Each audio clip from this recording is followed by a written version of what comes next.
ಬಂಧುಗಳೇ, ವಾತಾವರಣ ನಿರ್ಮಿಸಿದಾಗ ಮಕ್ಕಳು ಅದ್ಭುತವಾಗಿ ಕಲಿಯುವಲ್ಲಿ ಸಹಾಯಕವಾಗ್ತದೆ. ಹಾಗಾಗಿ ಈ ಒಂದು ವಿದ್ಯಾಚೇತನ ಕಾರ್ಯಕ್ರಮದಲ್ಲಿ ಪ್ರಮುಖವಾಗಿ 4 ಮೂಲೆಗಳು ಬರ್ತವೆ. ಮೊದಲನೇದಾಗಿ ನಾವು ಗಣಿತ ಮತ್ತು ಅನ್ವೇಷಣಾ ಕಲಿಕಾ ಸ್ಥಳ ಅಂತೇಳಿ ಇಲ್ಲಿ ನೀವು ನೋಡ್ಬೋದು.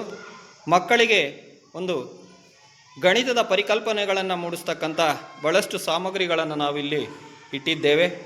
ಸಂಖ್ಯೆಗಳು, ಮಣಿಕಟ್ಟುಗಳು ಮತ್ತು ಒಂದು ಕಾಗದದ ರೂಪದಲ್ಲಿರ್ತಕ್ಕಂಥ ಹಣಗಳು ಮತ್ತು ನಂಬರ್ ಚಾರ್ಟು ಭಾಳಷ್ಟು ಇಲ್ಲಿ ನಾವು ಇಟ್ಟಿದ್ದೇವೆ.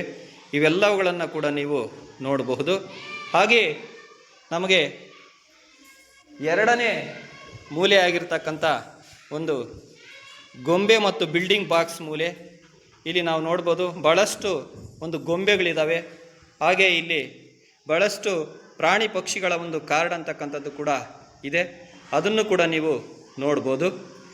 ಹಾಗೆ ನೋಡಿ, ಇಲ್ಲಿ ಮಕ್ಕಳು ಭಾಳಷ್ಟು ಮುಖವಾಡಗಳನ್ನು ಧರಿಸಿದ್ದಾರೆ, ಅವೆಲ್ಲವನ್ನು ಕೂಡ ಇಲ್ಲಿ ನಾವು ನೋಡಬಹುದು.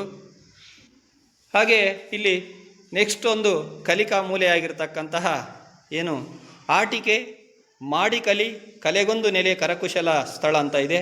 ಇಲ್ಲಿ ಭಾಳಷ್ಟು ಮಕ್ಕಳಿಗೆ ಒಂದು ಕಾರುಗಳು, ಜೀಪು ಮತ್ತು ಗೊಂಬೆಗಳು ಇವೆಲ್ಲವನ್ನು ಕೂಡ ಇಲ್ಲಿ ನಾವು ಇದು ಮಾಡಿದ್ದೇವೆ.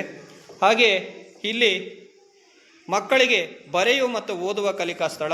ಇಲ್ಲಿಗೆ ಭಾಳಷ್ಟು ಕಾರ್ಡ್ಸ್ ಆಗಿರ್ಬೋದು ಮತ್ತು ಆಲ್ಫಾಬೆಟಿಕಲ್ ಇರ್ತಕ್ಕಂಥ ABCD ಒಂದು ಅಕ್ಷರಗಳಾಗಿರ್ಬೋದು, ಎಲ್ಲ ಕಾರ್ಡ್ಗಳನ್ನು ಕೂಡ ನಾವು ಇಲ್ಲಿ ಇದು ಮಾಡಿದ್ದೇವೆ.